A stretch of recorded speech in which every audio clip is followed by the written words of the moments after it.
today's video I'm going to be showing you how to use and what you can use all the enchant books for. So if you do end up enjoying the video, please consider liking, subscribing, hitting that bell and sharing to anyone you think will enjoy. Hope you enjoy the video.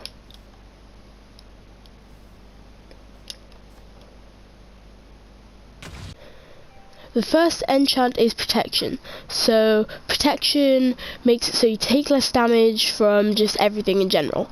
This is the damage that I take from a creeper right up next to me with full diamond, not enchanted.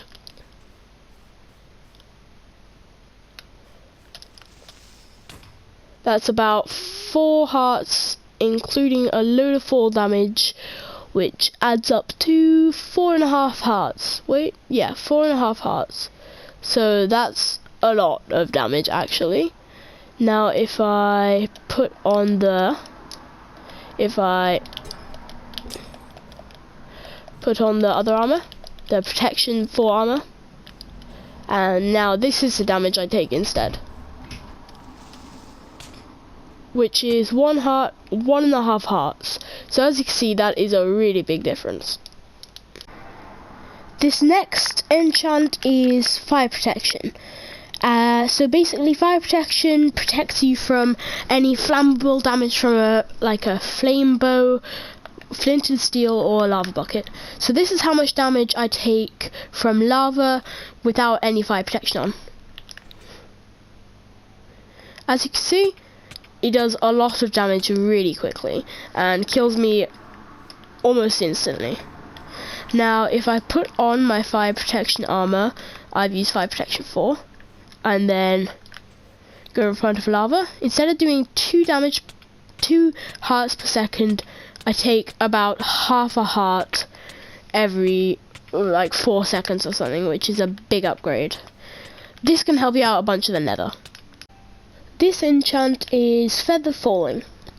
What happens with feather falling is that when you fall from a distance in the air, which you normally take damage from, which is around above 4 blocks, you take a lot less. So from this height, if I fall, I end up on half a heart. Now if I do this again, but with feather falling 4, you'll see that I take a lot less damage and only end up taking 5.5 hearts, it looks like. Blast protection is an enchant that greatly decreases the amount of damage you take from creepers, TNT and fireballs, from ghasts and the ender dragon. So this is the normal amount of damage you would take from a single piece of TNT right up next to you. As you can see, it killed me. Now let's say I put on my full blast protection 4 armor, and now it does half a heart of damage. So as you can see, this is really effective. The thorns enchant basically means that you can damage stuff without having to hit it directly. So that means that if something hits you, like the skeleton here, it can do a lot of damage and it can actually end up killing it. So this is pretty good since it doesn't take up any protection slots or whatever in your armor. When you don't have respiration on your helmet, if you go into survival mode and go underwater, as you can see on top of my hunger bar, there are bubbles and they pop pretty fast, so you don't have a long time underwater before you start taking damage. Then with respiration you can do 1, 2 or 3, so you can see my bubbles are going, and once they're gone I start taking damage. So I go back out. With respiration it basically extends the life of those bubbles, so they're popping a lot slower there. It's not even going, look at that. So that means that you can use this for underwater projects and just in general. When swimming underwater, you seem to normally walk and move around really slowly, but once you put on depth strider, as you can see, I move a lot faster. So this could just help you traveling around and when swimming in general. Aqua affinity basically makes it so, as you can see here, mining underwater is really slow. So once I put on Aqua Affinity, it mines just like on dry land. Without any sharpness tools, defeating a zombie, skeleton or husk takes around 20 hits. In survival, I think it's 20, it's 10 or 20 hits. As you can see here, it takes a decent amount of time to kill them just with your fist. But then when you're using sharpness, it only takes sharpness 5, it only takes 2 hits. Smite makes it so your sword does a lot more damage to undead mobs such as skeletons, zombies, husks, and I think with the skeletons and stuff like that. So first I'll show you the normal damage of a diamond sword. It takes 1, 2, 3 hits to kill a husk. With a smite sword it takes 2 hits. And you can see that this isn't just like extra sharpness on these villagers, it takes 3 hits. This, it also takes 3 hits. So this works especially well on undead creatures. Bane of Arthropods makes it so you do a lot more damage on bugs such as spiders, endermites and silverfish. As you can see, I one-shot an endermite with Bane of Arthropods and also one-shot a silverfish. It takes also one shot to kill a spider with Bane of Arthropods 5. For a silverfish, it's still one shot with the diamond sword, but for a spider with a diamond sword, it is 2 hits. And for an endermite, it's just 1 hit. So if you ever get a chance to get Bane of Arthropods, I would suggest not doing that. Knockback works on all mobs that can be knocked back, but is especially good on creepers since they are better to fight from distance, but if you don't have a bow, it's really good. On a husk, as you can see, knockback 2 knocks them and makes them go flying, which is, it's a fun enchant. With creepers, as I said, it's really useful because you don't want them coming near you, and if you can knock them back every time you hit them, it means that they can never get time to explode. Fire Aspect is a really good enchant because it does ticking damage, which can be useful when fighting really any mobs, but it is annoying when fighting endermen because often they teleport away constantly and it's just a bit irritating. Looting increases the number of drops you get from most mobs, including skeletons. So let's say I kill a skeleton here, it dropped a bow and 6 bones, which is a really good number of bones. If I do it normally, it drops 2 bones. It dropped these 2 bones, a bow which is lucky, and 2 arrows. So it's a random drop, so it may not be the best example, but yeah. Then this can be really useful with endermen, if I could find where it went, because if you're trying to get a bunch of ender pearls to go to the end, you want to get as many as you can from each drop. So as you can see there, I just got 4 from that, which is a great number of ender pearls. If every time you got that, that would be amazing. Efficiency increases the speed at which you mine. So with a normal pickaxe, it goes, it's not slow, but it's also not fast. With efficiency 5, as you can see, it goes a lot faster.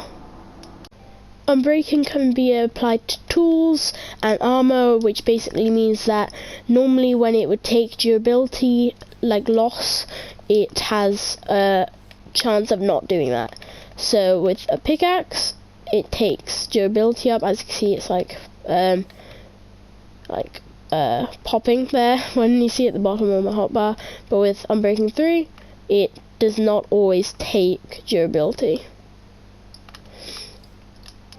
Normally when using a pickaxe, stone drops cobblestone, as you can see here. Glass just smashes, and when you mine ice it turns into water.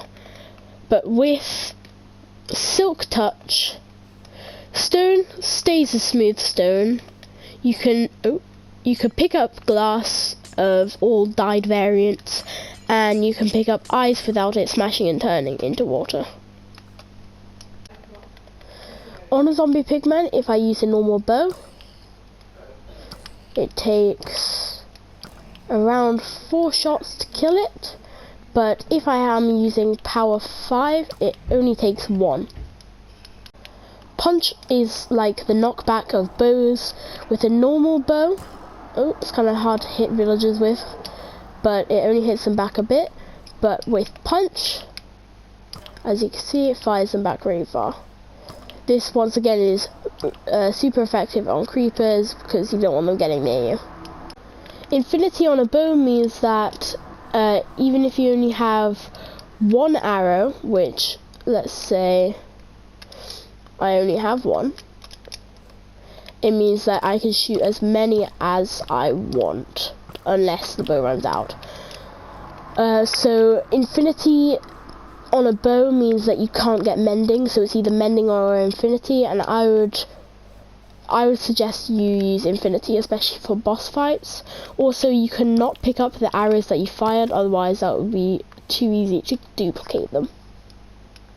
Flame is like the fire aspect of the bow, which means that it sets the mobs on fire.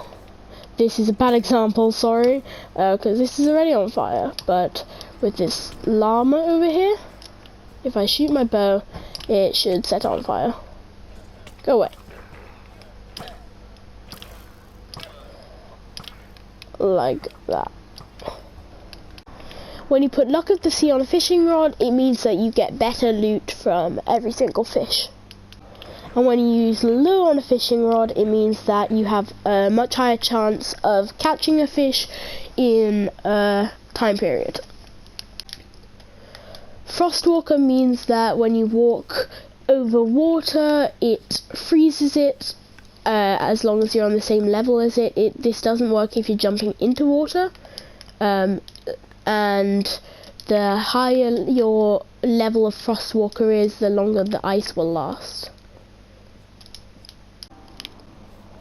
Mending on a weapon or pickaxe means that if you collect XP while it is damaged and you have it in your hand, it mends it but does not give it to you. This is different for armor. Armor, as long as you have it on, it also just mends it.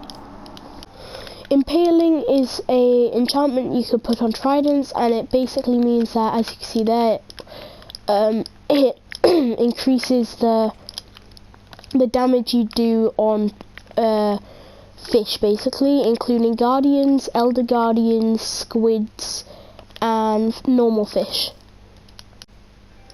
Riptide is an enchantment that could be added to a trident and can be used either in water or in the rain. In the rain, it basically means that you can fly through the sky, which is pretty OP. Also, you have this cool, like, spinning motion, which is pretty epic. Then when underwater, it works just the same, but obviously you're underwater. Also, you can use it to charge it into things, and that basically does a lot of damage. This enchant's one of the more fun ones, but is not overall that useful because it uses up a lot of durability, and it's barely ever raining. Loyalty can be added to tridents and means that once you throw it, it comes back to you, a bit like Mjolnir, which is Thor's hammer, and this also works when you hit animals. If I can hit them. Like that, it comes back to you. You can throw it pretty far as well. Like, look at that. Going all the way over there, and yep, comes straight back to me. Channeling is a trident enchantment which makes it so when you hit stuff with it while throwing, it summons lightning. A bit like that, but you gotta hit something. If you miss, like that, it doesn't work. So I hit that bunny, and struck it with lightning, it just disappeared. So some special things you could do with this is, also it has to be thundering for it to work. So let me just, that. So some special things you could do is if you hit a villager, it turns into a witch, which I will just quickly kill. If you hit a creeper, it turns into a charged creeper, which if you didn't know, basically is just a massive creeper. If you hit a pig, it turns into a zombie pig man. Don't think it works for babies? Nope, it does work for babies. And I think maybe even if you hit a horse, it does something. Nope, the horse doesn't do anything, but it looks cool. Without projectile protection, a skeleton, when it hits you, takes around 4, 5, 6, 7, 8, 9. Around 9 or 10 hits to kill you. But once you've got projectile protection armor on, it takes a lot more. As you can see, I'm taking about, in a sec I might take some damage. I'm taking basically no damage per second, so it's like half a heart every 10 hits, so it's about 100 times less lethal.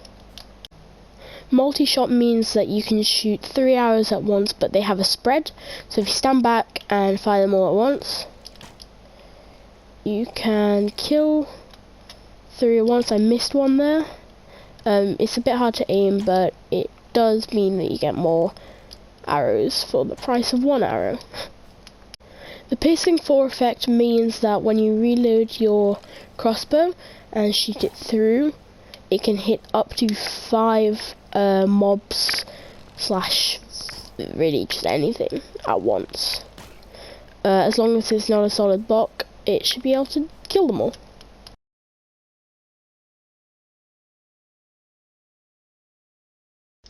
I forgot to mention at the end of this video, if you enjoyed, consider liking, subscribing, hitting that bell to be notified when the next stream, tutorial or just normal video comes out. Also, if you share this to anyone you think will enjoy, that will really help us out. Have a great day. Bye.